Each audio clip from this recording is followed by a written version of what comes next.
That night, Lynn sits in her small apartment, lights low, journal open on her lap. The pages are soft from years of writing. She reads old entries, filled with the same story told in different words.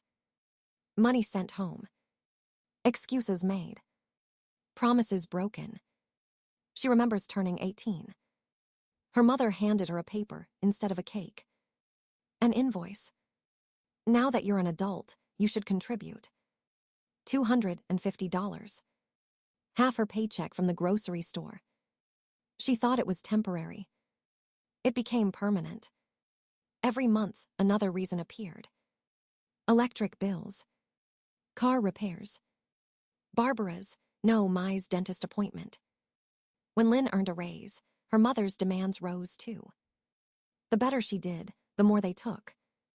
Her life became an endless transaction. Love conditional. Respect purchased. Silence expected. She had learned to say yes before the question even came. Now, alone in the quiet, she flips to the latest page. 5 years. $25,000. Hidden in a savings account under her name only. No one knows. She writes the number down, stares at it until it blurs. That money is more than numbers. It is every morning she woke before dawn. Every night she walked home too tired to speak. It is no, she whispered to herself when coworkers asked her out. Every new dress she didn't buy. Every dinner she skipped. It is her freedom in digital form. Her phone buzzes on the table. A message from her mother. Don't forget your contribution this week. Another from Mai. Mom says you're being difficult again. Then one from her father. Short. Please send it, she's upset. Lynn stares at the glowing screen until her eyes sting.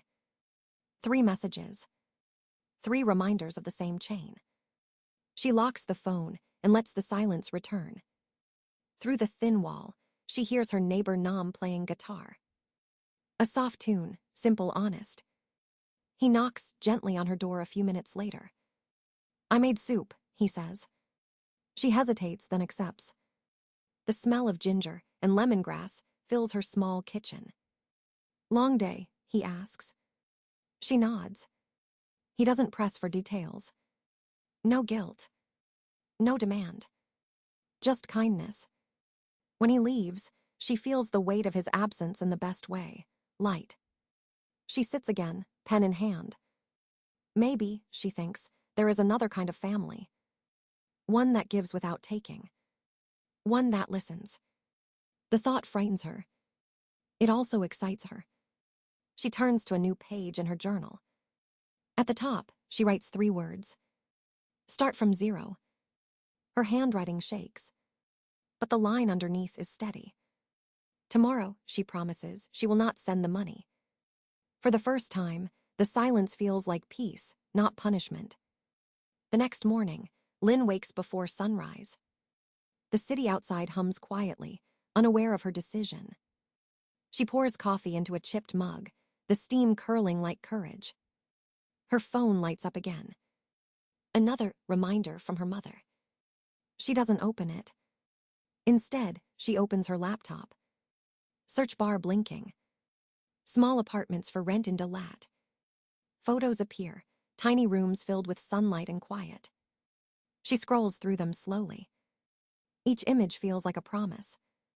A life untouched by demands. A beginning that belongs to her. Her pulse quickens. Could she really leave? The thought feels dangerous, sacred. She clicks save on 3 listings within her budget. Then she opens a spreadsheet. Numbers, rows, plans. Rent, food, transport. She calculates, deletes, recalculates. She can make it work. Barely, but enough. The idea becomes real. Her heart pounds as she whispers to herself, I can do this. Later that day, she takes the train to a nearby town. A library there still uses old computers and cash printing cards. Perfect. No one from home would ever look for her here. The fluorescent lights flicker softly above. She prints out the addresses of the 3 apartments. The paper trembles slightly in her hand. Hope is a fragile thing, she thinks. But even fragile things can grow strong. At noon, she stops by a small bank across the street. A young clerk greets her. "How can I help you today?" Lynn takes a deep breath. "I'd like to open a new account." They ask for her ID, her signature. Her hand hesitates over the paper. Her signature looks different now. More deliberate. More hers. "Your handwriting changed," the clerk says with a smile. "I'm working on that," Lynn replies. And she means it. She transfers half her savings into the new account. No shared access. No family names. Just hers. Walking out, she feels a strange mix of fear and relief. The sky above looks bluer than she remembers. She buys herself a small pastry from a bakery nearby. It tastes sweet and foreign, like freedom. That evening, she sits by her window, journal open again. She writes down the word escape, then crosses it out. Writes begin. Because she isn't running away anymore. She's walking towards something new. A life built on choice, not guilt. A knock on the door startles her. It's Nam again, holding 2 cups of tea. "Can't sleep," he says simply. She lets him in. They sit quietly, sipping tea under the flickering light. He doesn't know her plans, but his calm presence feels like permission. When he leaves, Lynn closes her eyes. For the first time, she imagines a future not defined by fear. Tomorrow, she will look for tickets. Tomorrow, she begins her quiet revolution. Saturday morning, Lynn packs a small bag. Inside, only her ID, notebook, and courage. Her parents think she's working overtime. In truth, she's heading home for one final mission. The bus ride feels endless. Fields roll past the window, quiet witnesses to her plan. By the time she reaches her old street, the sun is setting. The air smells like gardenia candles, her mother's favorite. She slips her spare key into the lock. The house is empty. Perfect. Upstairs, the attic door creaks as she pulls it open. Dust motes swirl like ghosts. In the corner, a blue plastic bin marked Lynn, documents. Her father's careful handwriting. Inside, her life and papers. Birth certificate. School records. Vaccination card. Things she had asked for many times. Too important to lose, her mother had said. Now, they belong to her again. She clutches the folder tight. It feels lighter than she expected. Freedom always does. On her way out, she pauses by the kitchen table. The same table from every argument, every demand. She runs her hand along the edge one last time. Then she leaves. Outside, the sky glows orange and pink. At a park nearby, Lynn sits with her notebook. She writes a list. Things I survived. Her mother's coldness. Mai's cruelty. Her father's silence. The empty bank accounts. The guilt of being born. The constant reminder she was the family's mistake. When she finishes, she reads it again. Then tears the page out carefully. Folds it. Puts it in her wallet. A secret badge of survival. She whispers, "I am not a mistake." The ducks on the pond quack back as if in agreement. She laughs softly, the sound strange and new. Sunday arrives. Another family dinner. The table looks the same. Her mother serves roast meat, smiling too wide. "So, have you decided about our family business?" Lynn takes a slow bite. "I'm still considering." Mai rolls her eyes. "What's there to consider? It's easy money." Lynn sets down her fork. "I'd like to see the business plan." Silence. Her mother's knife clatters against her plate. "We don't need paperwork. We're family." "Actually," Mai says, "we were thinking we could manage her accounts." Her father clears his throat. "Maybe give Lynn more time." "She's had enough time," her mother snaps. Lynn looks at them, calm now. What exactly is this opportunity? No one answers. She nods slowly. Then I suppose my answer is no. She reaches into her bag and places a small gift box on the table. For you, she says quietly. Inside, a burgundy scarf and a sealed envelope. Her mother frowns. What's this? My goodbye. Lynn stands. Her voice steady, her heart light. I forgive you, she says. And I'm leaving. No one moves. She walks toward the door. Behind her, the sound of paper tearing. Her mother's voice rising in disbelief. But Lynn doesn't turn back. Outside, the night air tastes new. Freedom has a flavor, and it's hers. The bus leaves the city at midnight. Lynn sits by the window, her reflection faint in the glass. The streets fade behind her like old memories. She exhales slowly, counting her heartbeats. Every mile feels like a small rebellion. She clutches the envelope from her mother, unopened.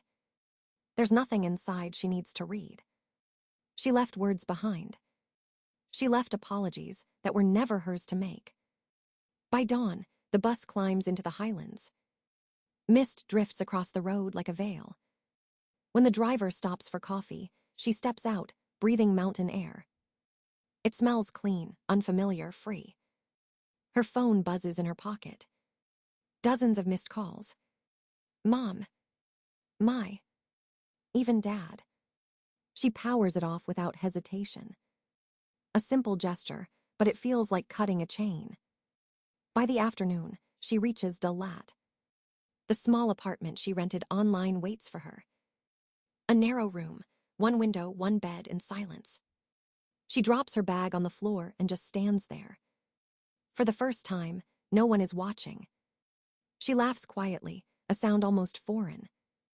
That night, she writes in her journal. I made it. Outside, rain taps against the glass. She doesn't mind. The next morning, she walks to her new job. The office smells of coffee and paper, clean and simple. Her supervisor, Ms. Ha, greets her kindly. Welcome, Lynn. Diane from the old branch spoke highly of you. Lynn smiles, unsure how to receive kindness without earning it. The day passes in calm rhythm. No raised voices. No guilt messages. At lunch, she buys herself a sandwich and eats it alone under a tree.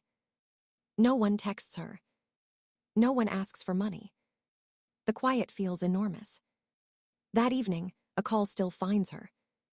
Her mother's voice, brittle and trembling. Your father's heart. He needs surgery. We need you. The guilt rises like old smoke. But she holds her breath and lets it pass. I'm sorry, she says softly. I can't come home. Can't or whoa, her mother snaps. Lynn ends the call before the shouting begins. Her hands shake, but she doesn't cry. Later, she writes again. Love does not mean debt. The next day, a new email arrives. Subject, family obligations. From my. Threats hidden as concern. Legal talk. Responsibility. Lynn forwards it to a lawyer she found online. The reply comes fast. They have no claim to your money. A cease and desist letter will do. She reads it twice, then smiles. Power can be quiet. That night, she calls Aunt Lan. They might come, her aunt warns. I know, Lynn answers. But I'm not hiding. I'm standing my ground. Outside, thunder rolls across the hills. She closes her window, feeling the storm move on. Inside, she feels calm. The chains have fallen, and she no longer fears the noise. She belongs to herself now. Weeks turn into months. Lynn begins to learn what quiet really means. No messages demanding money. No guilt disguised as love. Her mornings start with sunlight and coffee. She waters the small plant by her window. It leans toward the light, just like her. Every Thursday, she walks to therapy. Doctor greets her with calm eyes and tea. They talk about childhood wounds. About the price of obedience. You can't heal while you're still apologizing for existing, Doctor says. Linh nods, the truth sinking deep. After sessions, she walks home through streets lined with jacaranda trees. Their purple petals fall like confetti for survivors. At night, she paints again. Old watercolors from school, revived with shaking hands. She paints mountains, rivers, and a small house with open doors. She keeps them on her wall, proof of color returning to her life. Nam visits sometimes. He brings oranges, or just quiet company. They sit on the balcony, watching the fog roll in. He never asks about her past. He only asks if she's eaten. The simplicity feels like grace. One weekend, he invites her to the community garden. The earth is damp, the smell grounding. Linh kneels, hands sinking into soil. Feels alive, she says. Because it is, Nam answers. She smiles, realizing she's been buried too, now growing again. She plants mint and basil, things that will thrive easily. By the time the sun sets, she feels lighter. Back home, she writes in her journal, "I'm learning how to belong without permission." Her handwriting looks new, confident. Work becomes easier too. She's promoted to assistant supervisor after 6 months. Her boss says it's for her attention to detail. No one knows it's because she's spent years anticipating disaster. Now she uses that skill to build, not survive. She buys herself a proper chair, a soft blanket, a lamp that glows warm. Small comforts once forbidden. At night, she reads novels she used to hide from her mother. Love stories without punishment. Dreams without debt. Sometimes, guilt still whispers. She lets it speak, then lets it go. Healing, she realizes, isn't forgetting. It's remembering without bleeding. Letters still arrive from home. One from her father, short and trembling. "Be safe, I'm proud." She keeps that one. The others go unopened. One evening, Min, the accountant from the garden, asks her to dinner. She hesitates, then says yes. The meal is simple. He listens when she talks, not waiting to interrupt. When he smiles, she believes him. That night, she writes again. Kindness doesn't owe anything back. She places her pen down and looks around. Her small apartment glows with lamplight. Everything here is hers. Every piece earned. Every silence chosen. And for the first time in her life, she feels whole, not half. A full year passes. Linh turns 29 in her quiet apartment. The morning light spills across the floor. Her phone buzzes with messages. Not from her mother or sister. From friends. From people who love her without debt. "Happy birthday," writes Nam. "Coffee later." She smiles. There's a card from work too. "Congratulations on your promotion. Your effort inspires us." She holds it to her chest for a moment. Recognition still feels new. But it no longer feels undeserved. On the bookshelf sits her old journal. She opens it to a blank page.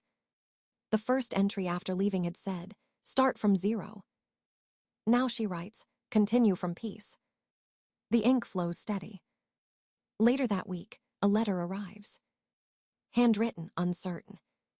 Her cousin Leon, 19 years old. "Mom says you betrayed the family," the letter begins. "But I think you were brave. I want to understand." Lynn's hands tremble as she reads. The words mirror her own past. The fear, the guilt, the exhaustion. She dials the number on the envelope. A shaky voice answers.